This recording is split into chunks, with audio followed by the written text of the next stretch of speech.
After spending a week in San Francisco, I wish someone would have given me a Dreamforce survival guide. I've been to several of these tech conferences, but this time, I didn't feel prepared. I'll share my experiences so you don't need to make the same mistakes that I made. But before I get into that, let me explain what Dreamforce is, who it's for, and what this year's hot topics were.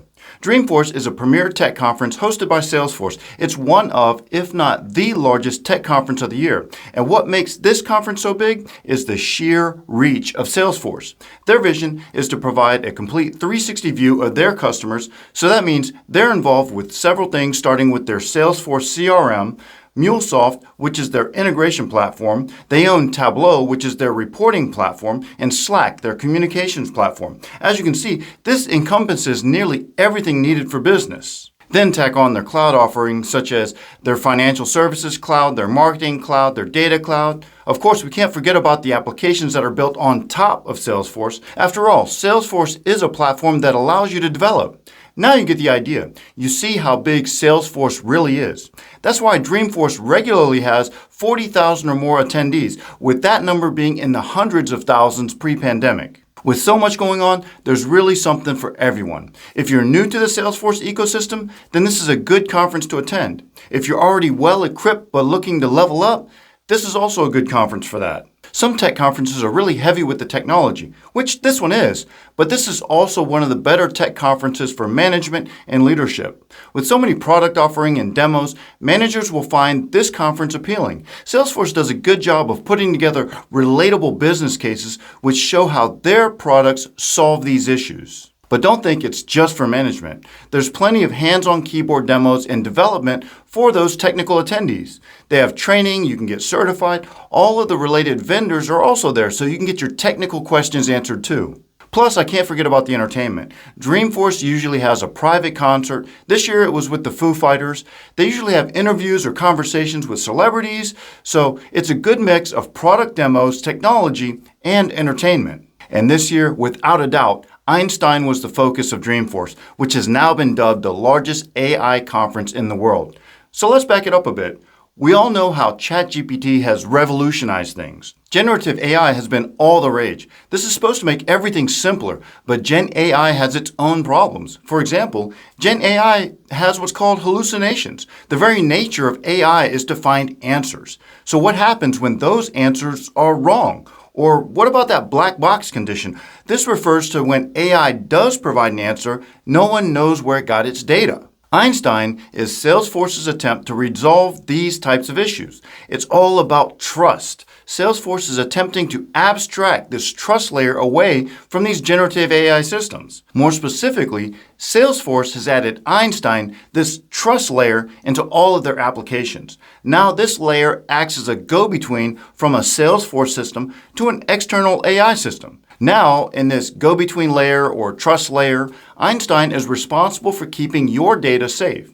Einstein's responsible for providing trust. So that means Einstein won't let sensitive data pass into these external AI systems. In addition, Einstein will determine if the answers provided by these external AI systems are in fact correct, all while showing the data sources to prove it. It's all about the trust, and Salesforce wants you to trust that you're safe when using their products in conjunction with third-party AI tools and models. This is all a step in the right direction. I'm glad to see that Salesforce is pushing to allow everyone access to AI while also trying to keep everyone safe and protected. My only question is, who's training Einstein?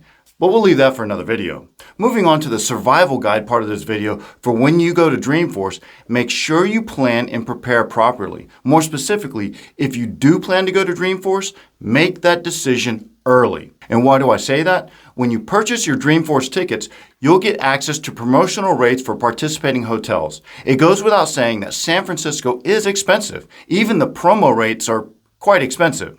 The other thing is that these hotels sell out quickly, and trust me, you're going to want to book a hotel that's close to the venue. And here's a quick tip.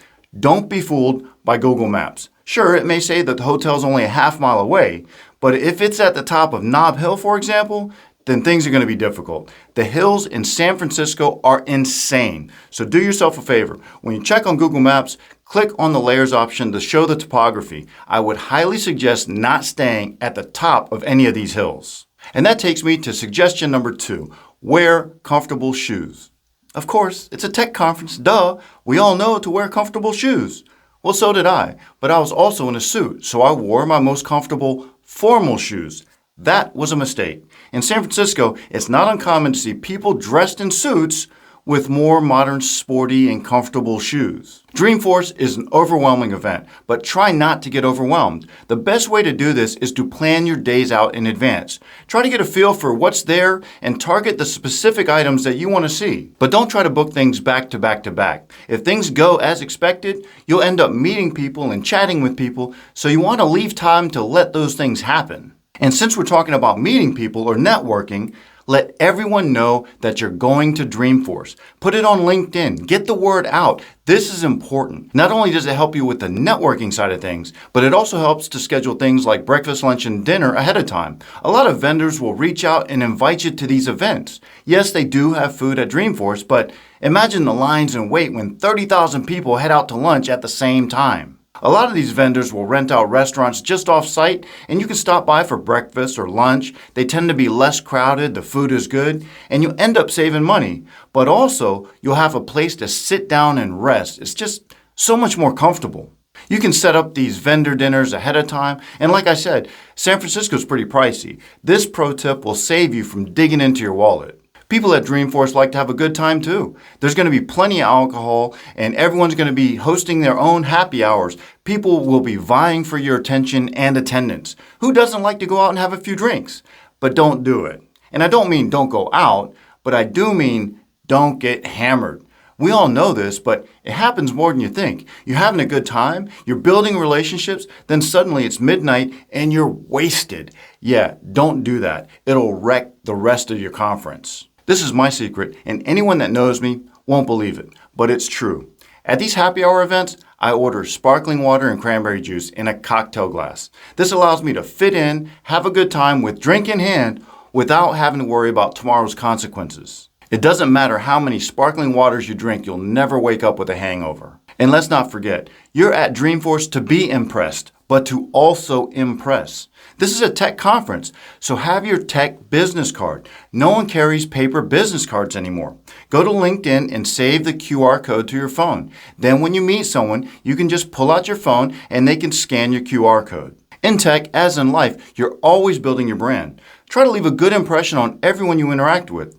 Speaking of interaction, leave us a question in comments and we'll get you real-world answers. We're on a mission to build this Insiders Tech community. Subscribe to become a part of the movement. These tech events like Dreamforce and AWS reInvent can provide a wealth of information and can help you level up your tech skills. But if you want to know if you're ready to make the leap into management, watch this video where I lay it all out.